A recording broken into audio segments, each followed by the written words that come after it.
Selamat pagi teman-teman. Lagi. Jadi hari ini kita topiknya tentang copywriting 3 zaman nih. Pasti teman-teman sini pernah atau masih atau akan selalu nih jadi copywriter. Gue tanya satu-satu deh dari lu dulu. Namanya siapa? Sarah. Sarah di mana? Sekarang di Maleo sebagai junior copywriter. Di mana sebagai copywriter. Halo. Halo, aku Nikita. Dan lihat teman-teman sini kayaknya masih di agensi ya. Aku sudah berpindah, jadi sekarang jadi creative brand manager di Lion Patel. Tapi memang by blood itu copywriter since day one aku masuk kerjaan. Itu tahun berapa tuh? Waduh, 2017. 2017. Jadi by blood tuh copywriter. Baiklah, copywriter. Kalau yang ini Kalau saya dulu menggantikan seseorang yang bernama Yoga di tahun 2000 jadi copywriter. gimana tuh? Dulu di Cabai Rawit, sekarang jadi Chief Creative Officer di Narada. Nah, oke. Namanya siapa tadi? Kasek, lupa dia terakhir. Nah, pertanyaan berikut, kalau kata Simon Sinek tuh start with why. Kenapa jadi copywriter? Kenapa? Mungkin berawal dari suka nulis sih Kak. Suka nulis banget. Tapi dulu tuh basically suka nulis skrip film sebenarnya. Karena di kampus kan diajarinnya itu. Kuliahnya di mana? Di Jogja. Di Jogja. Apa fokusnya? Di Jogja Sekolah Tinggi Multimedia. Jadi kita belajarnya broadcast, film, radio gitu.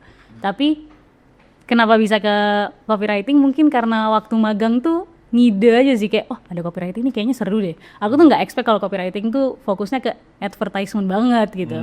Terus habis itu waktu aku nyobain, wah seru banget sih gitu. Karena aku basically suka nulis film yang komersil.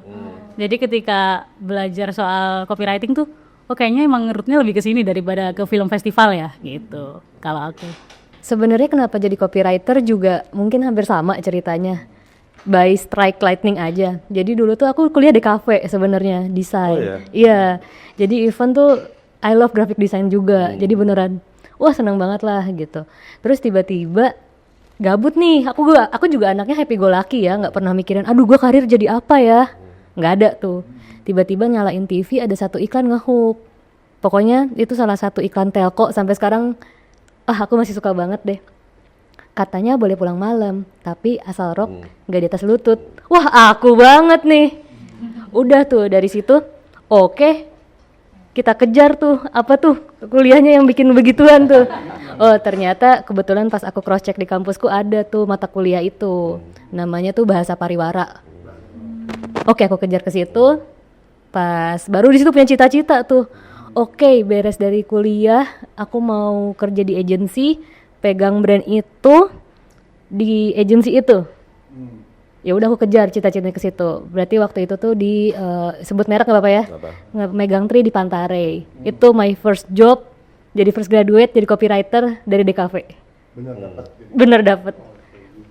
Jadi enggak, tapi habis dari situ cita-citanya apa lagi ya? Udah nggak ada lagi. Begitu. Kalau gue dulu cita-citanya bisa kerja di tempat yang Willy Gondrong. Simple ya.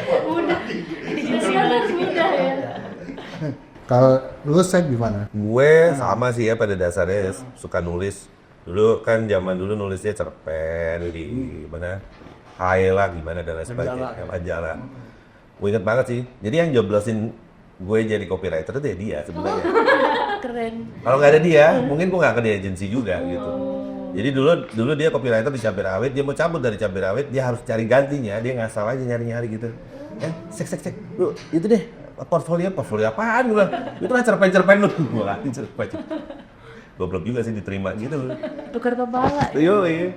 Tapi mungkin sebagai bayangan di masa itu portfolio tulisan itu juga cukup susah. Tapi kalau zaman sekarang mungkin portfolio kita bisa kasih blog kayak apa zaman dulu tuh nggak ada yang namanya blog. Jadi kita sebetulnya bisa sampai tulisan dimuat di majalah atau di media massa lain itu istimewa banget. Jadi dia so merendah.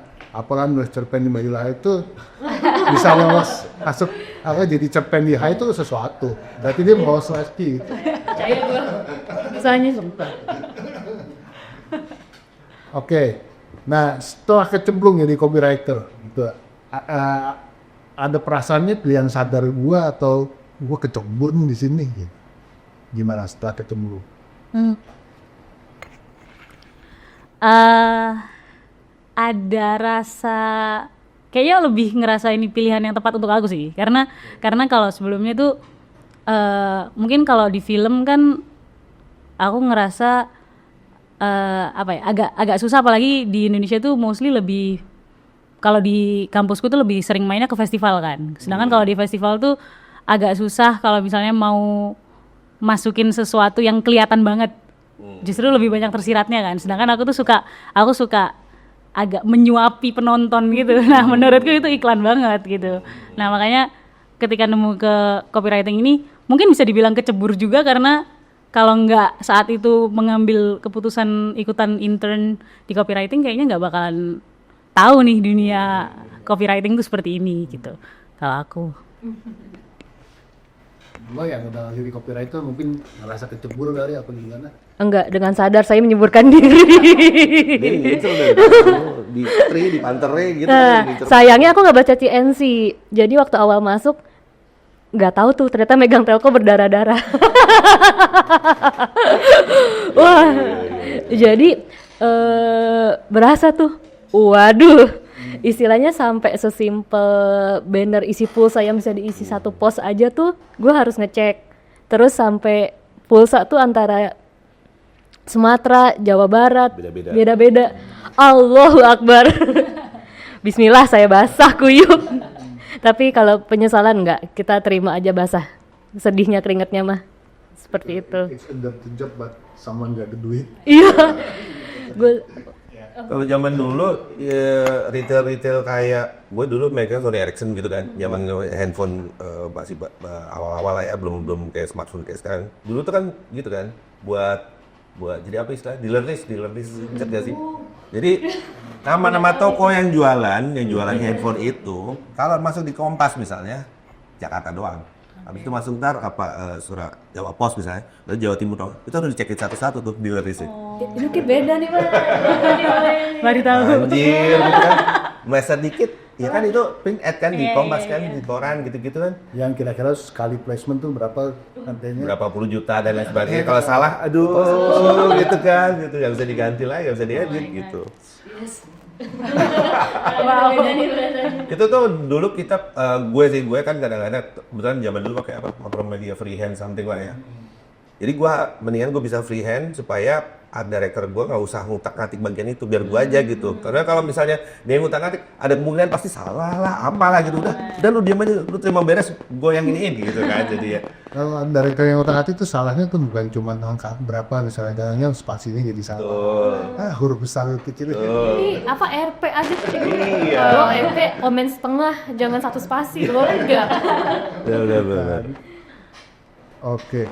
Nah, kenapa kalian itu suka sama dunia teks? Ada misi nggak di balik itu dengan dunia teks ini? Tapi kan urusannya teks ya. Mungkin berawal dari, kalau di culture keluarga tuh dari kecil tuh emang udah dikenalin sama dunia membaca dan menulis. Kayak dari kecil tuh udah dikasih dongeng dan lain-lain. Jadi secara nggak langsung emang dari kecil udah aware gitu sama penulisan gitu ya. Nah, setelah aku ngerasain itu waktu kecil, aku tuh jadi apa ya, rasanya serunya dalam tulisan tuh kayak dunia imajinasi yang nggak terbatas gitu loh Kak.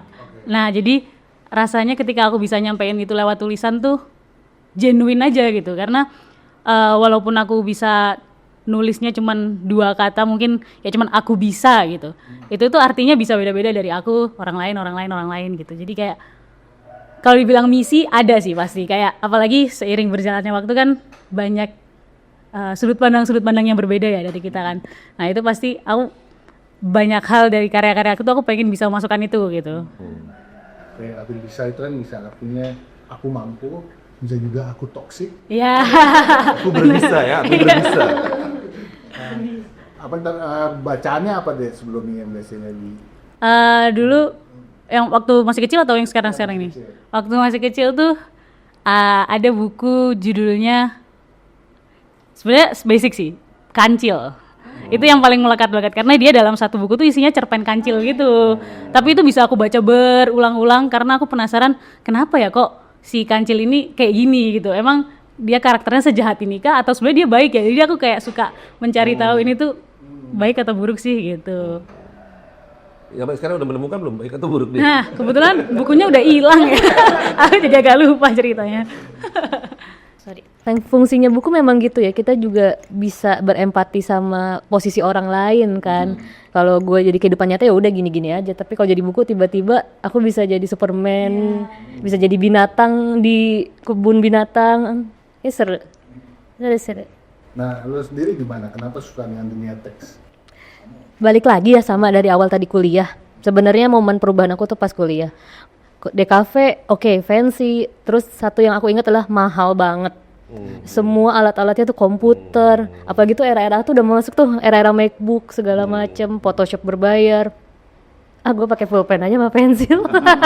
Misinya adalah berarti berkarya yang bisa ngasih solusi tapi dengan seadanya nih gitu. Dan kata-kata teks itu tidak bisa dipisahkan lah. Apalagi ngelihat pas aku masuk agency pun kayaknya pada era itu tuh musim banget, divisi mahal-mahal, fancy-fancy, teknologi udah pada masuk. Gue jadi writernya aja cukup deh. Kayaknya kemampuanku bisa memaksimalkan untuk menulis ini untuk support teman-teman yang bikin visual, yang bikin CGI, yang bikin 3D dan segala macamnya.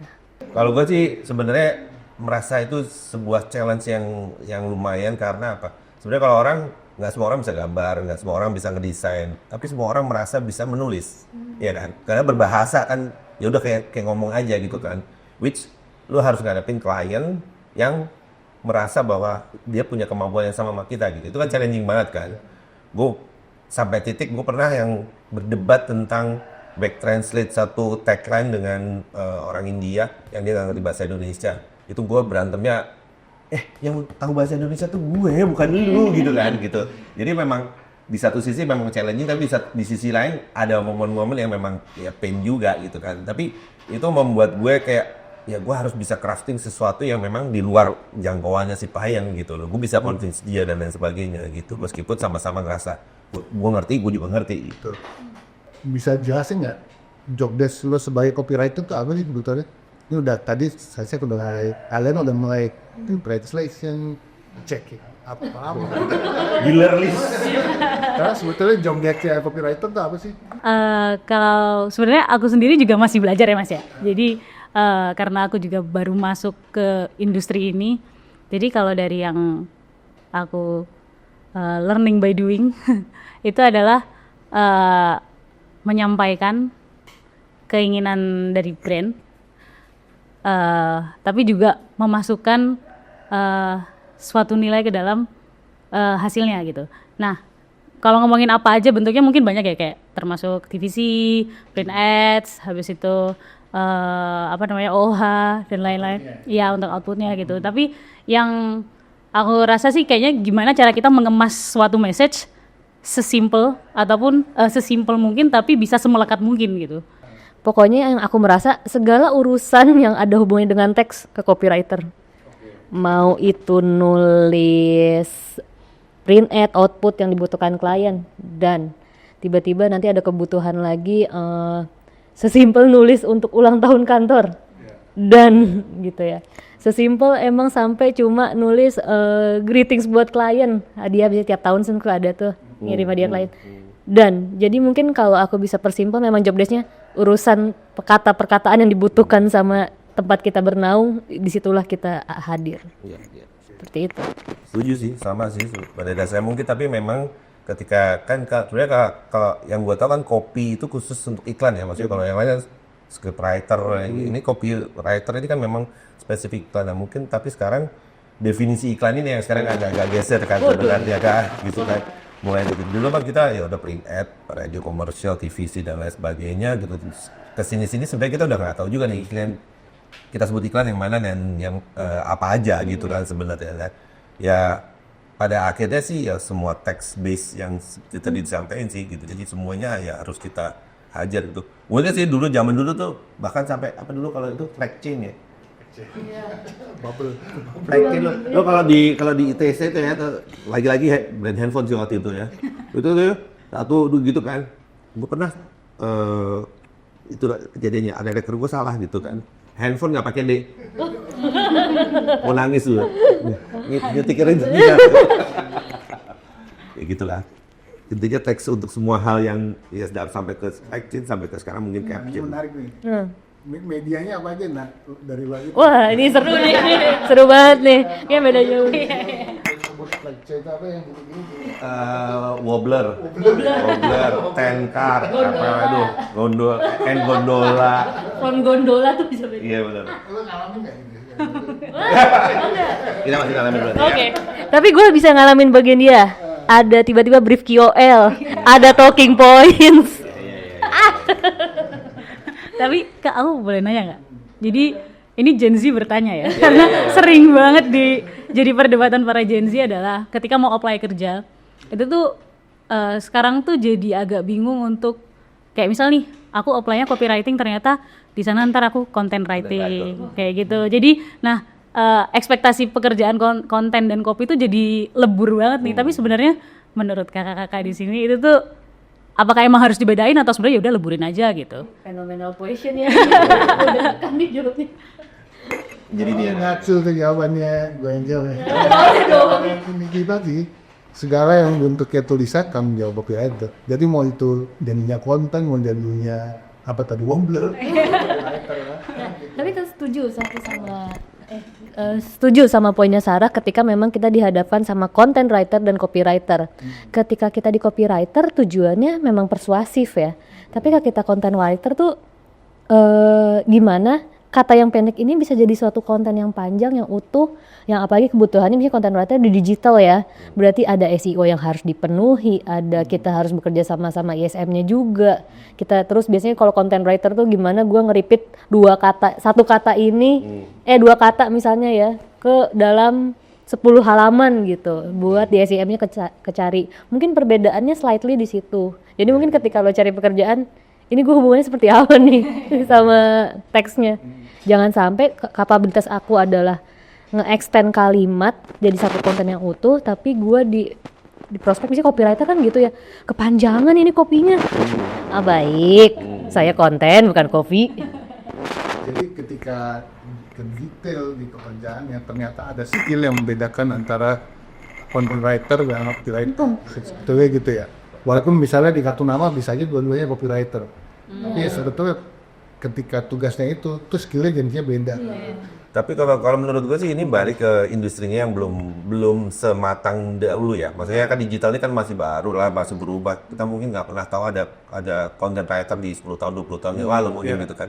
Jadi menurut gue ini masalah tiap-tiap agensi juga punya ini masing-masing gitu kan gitu. Mungkin agensi yang kecil ya udah lu copywriter ya sekalian content writer dong gitu misalnya gitu kan. Jadi khusus konten Sementara ada yang maunya copywriter, content writer. Jadi memang kondisi per agensinya sendiri juga memang membuat kadang-kadang ya beda gitu kan, sesuatu yang berbeda gitu. Jadi balik lagi kalau dulu udah jelas copywriter yang ngurusin teks di radio komersial deh. Ini kan udah jelas kan, soalnya ini udah lebih matang industrinya. Kalau industri digital ini memang masih mencari-cari. Contohnya lah teman-teman di P3 kalau salary survey gitu kan, posisi-posisi yang dulu nggak ada itu kan gajinya sini ada sebenarnya. Ya, jadi di P3 itu ada survei, misalnya beberapa agensi ditanyain, copywriter termasuk gajinya berapa, gitu. Nanti gituin dihitung rata-ratanya berapa. Jadi kita tahu rate harganya. Nah itu kan banyak tuh posisi-posisi baru kan, tiba-tiba ada content writer, ada Saat apa? ini ada content writer-nya masuknya gak aku nih. Punya scriptwriter aja aku sekarang kaget loh. Scriptwriter kan kalau apalagi anak film ya, bikin gue udah typonnya tuh yang update aku. Oh ada scriptwriter di kantor gue ya ternyata. Itu apa kerjanya? Bikin teks TVC yang tapi dipanjangin lagi gitu loh. Jadi copywriter tuh sempat ya aku nemu copywriternya.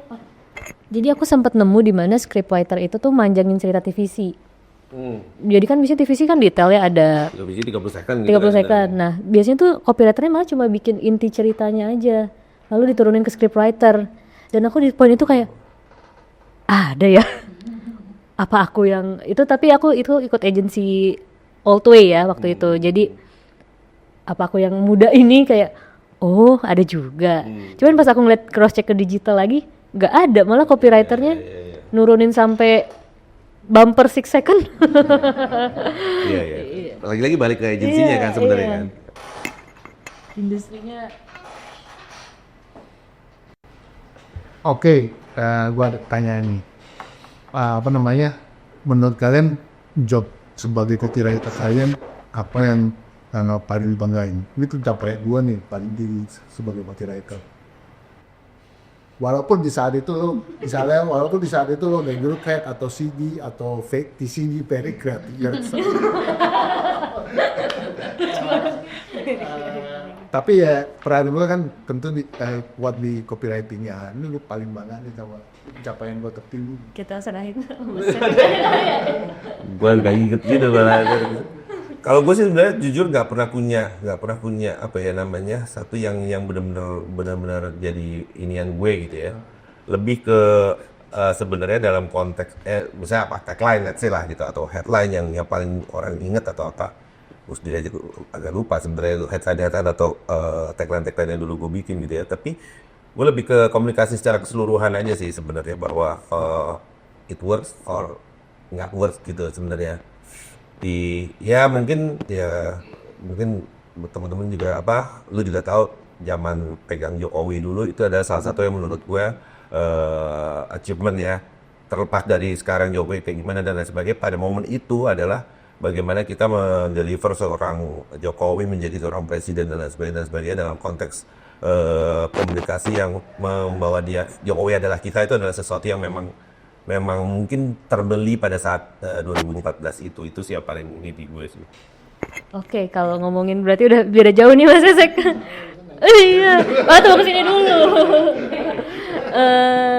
Kalau aku sebenarnya sebagai copywriter sendiri ya, ini nggak tahu mungkin Mas Sesek udah terbiasa dapat brief, cuman seumur hidup aku jadi copywriter, aku cuma dapat brief radio ads cuma sekali. Oh ya? Iya, suka sama sekali, dan itu pun fresh graduate again at that agency di Pantare buat Tri.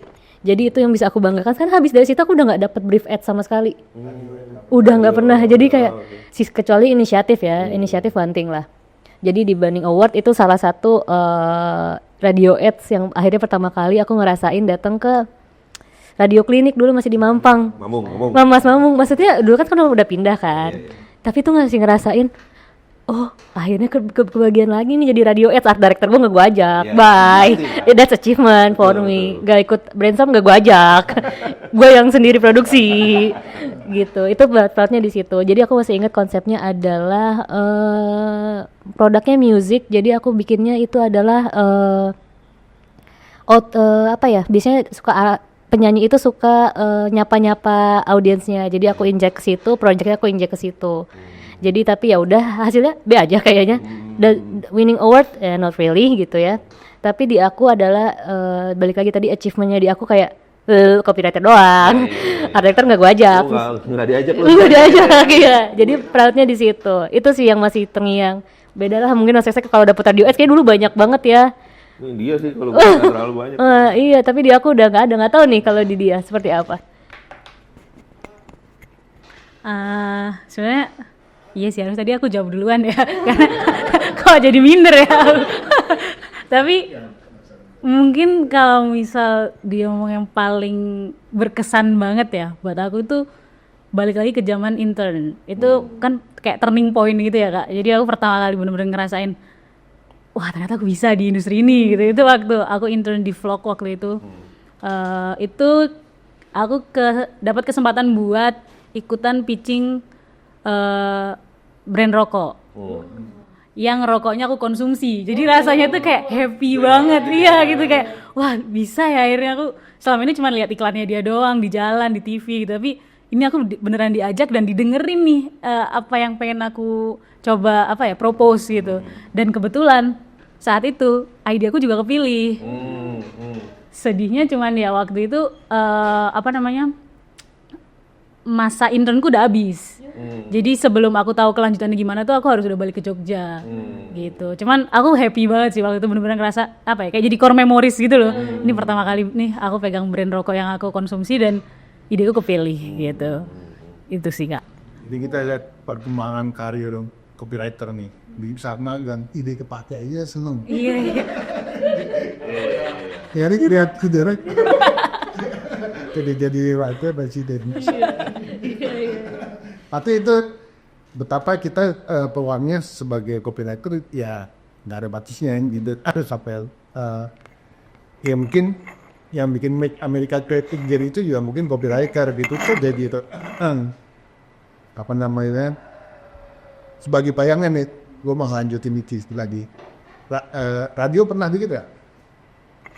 Radio komersial belum pernah. Tapi kalau konten-konten radio di kampus sih bikinnya. Kontennya bagus. Nah, ya memang mungkin buat audiens nih, apa namanya, kenapa copywriter sama radio itu kayak gitu, gue mungkin apa sih? Ya memang ketika radio itu yang membuat kita senang tuh kayak kita sendirian, kayak kita punya otoritas penuh, jurisdiksi kita nih, kita apa namanya, mau kita apain, tidak terlalu banyak campur tangan orang lain itu, karena apalagi si Hatereko yang tapi dia bisa kita apa namanya, sferik kita di sini kayaknya mainan kita melayat di time. Nah kasihan aja generasi itu terakhir. Jadi Saya gitu palingnya dan manggang sampai apa tahu kenyang orang buat kita sering banget. Iya, terakhir berarti aku berarti ya. jujur aku penasaran banget sih, karena menurutku kayak ya iklan yang paling sering kedengeran sekarang sebenarnya Spotify ya. Itu kan iya gitu. Bukan kalau radio kan aku emang udah nggak konsumsi nih kalau sekarang. Cuman paling sering ya Spotify, podcast Terus gitu-gitu. Spotify kan kalau lu bayar kan lu nggak dapat iklan jadinya kan? Nah, aku segan jaga bayar, Kak. Karena mau dengerin iklan. Iya. Keren, jarang. Kayak tricky banget kan. Sebenarnya itu sih. Nah satu lagi tambahan, ada satu yang kesebut tadi apa, Mas Mamu, Nah. radio ini Mas Mamu itu copywriter 4 generasi itu tahu tuh pasti. Udah bener. Jadi Bikin inisiatif kita sekarang. Oke. jadi mungkin lu juga belum merasakan membuat iklan radio yang benar kalau belum ketemu sama kamu. Oke. Sekian banget nih sih kamu. Jadi penasaran. Jadi Mamung itu dulu kerja di Lowe ya. Dulu Lowe jadi produser radio di Lowe, tapi kemudian dia keluar dari situ. Dia Dia pernah jadi copywriter juga. Oh, pernah jadi copywriter ya? Baik. Terus kemudian dia bikin audio house sendiri untuk radio, tapi dia sekaligus ngedirect talentnya gitu. Karena kita kan kadang-kadang sebagai copywriter nulis dan lain sebagainya, tapi ketika mau mengimplementasikan talentnya intonasinya gimana, apa segala macam tuh, ya apalagi kalau masih junior tuh kan, Iya. nggak enak juga nih udah talent view aja udah tua juga ya, kayak gitu-gitu kan. Iya. Mamung tuh bisa mengoptimalkan itulah gitu. Mulai dari bahkan kadang-kadang kita pre-pro tuh skripnya dioprek-oprekin juga gitu. Gitu. Sama dia dulunya orang radio, dia juga bisa voice over sebetulnya. Jadi ketika nggak ada dia ngasih contoh. Gitu loh kira ngomongnya. Dia acting di tempat. Aduh sakit banget perut aku. Sampai di tempat tuh jadi acting jatuhnya. You have to try. Kadang-kadang kalau nggak ada budget juga udahlah pakai suara lu aja Mung gitu. Kita produksiannya aja. Atau temen lu ada nggak? Ada. Itu. Tadi lo ngerasa ilmu copywriting dulu tuh dapetin dari mana? Dari belajarnya di mana? Emang ambil sekolahnya? Kebetulan aku secara professional ways nggak belajar. Lebih kayak ya itu belajar dari magang ya. Iya itu benar-benar baru pertama kali. Cuman yang baru aku sadari emang kayaknya aku tuh suka ini deh, observe di kayak misalnya lagi di jalan ada billboard apa. Dari dulu aku emang suka ngeliatin hal-hal kayak gitu. Jadi secara nggak langsung itu jadi kayak triggering suka ke industri ini mungkin ya. Suka lo bacain ya? Kayak Kopi-kopi. kayak tagline rokok gitu, kok bisa ya mereka kayak gitu ya? Bikin gue ingat, gue pernah nanya Iwaka Legend rapper. Iya. Dia kan yang utama bikin dari rap bahasa Indonesia keren gitu. Gue tanya lu dan mana bisa itu? Semua hal gue bacain dia bilang. Bahkan kalau restoran dia penuh tuh gue bacain sampai habis gitu. Emang kayaknya itu sih yang mancing orang. Biar gue teruskan. Baik Kak, terima kasih.